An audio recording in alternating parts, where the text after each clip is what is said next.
we've talked about some of these myths and the problems that these myths give rise to, the cautions that we have in thinking about this myth. Now, let's switch gears, talk about resilience.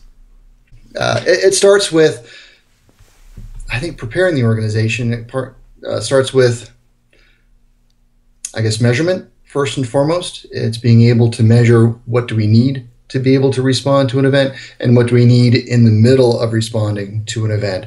And that's something I don't think we traditionally do very well within the business continuity industry. We're very good at measuring the components of the planning piece, the business impact analysis, the risk assessment, the actual plan documents themselves.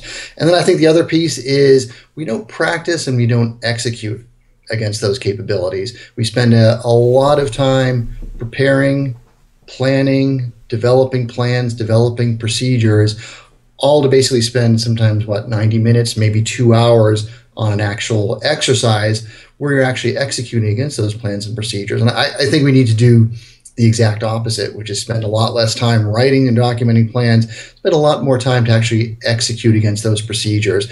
And maybe it doesn't have to be 90 minutes or 2 hours once or twice a year. Maybe it's 30 minutes with small groups and small teams periodically throughout the year. Maybe it's monthly, every other month. I would say probably every other month at minimum.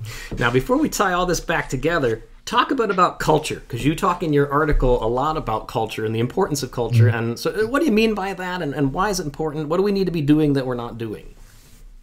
One of my favorite quotations is culture eats strategy for breakfast. And essentially that means, and this applies outside of the business continuity world, you can plan everything, you can develop everything at a very tactical level, but unless it's developed to accommodate the culture within which you're executing, you're almost doomed to failure from the start. And business continuity is no different.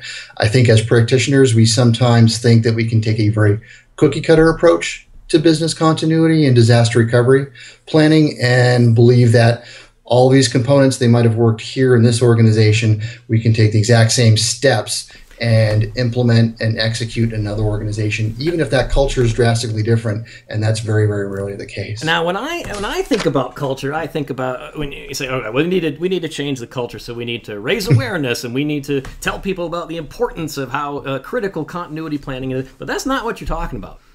All right, so my experience, and I'm going to admit that I'm been very guilty of this in the past, is business continuity professionals, we like to provide awareness of what we do, what other people need to know about business continuity, about preparedness, disaster recovery, and we spend a lot less time actually learning about the businesses that we're tasked with supporting.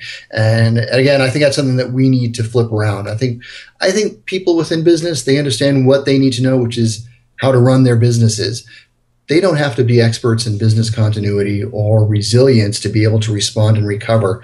They already know what they need to know, which is how is their business run, what tools do they need in order to run those business, and then what outside of the ordinary do they need to know procedurally or resource-wise to help get them through if there is a disruption to their business. And I think those of us within the profession, we need to be the ones to really, to your point, stop and listen. We need to get with those managers, say, tell me about your business. How is it run on a day-to-day basis? And what do you need in order to run your business? And we need to take it upon ourselves to learn those businesses that we support much, much better. Only then can we do a good job of preparing those organizations and those businesses.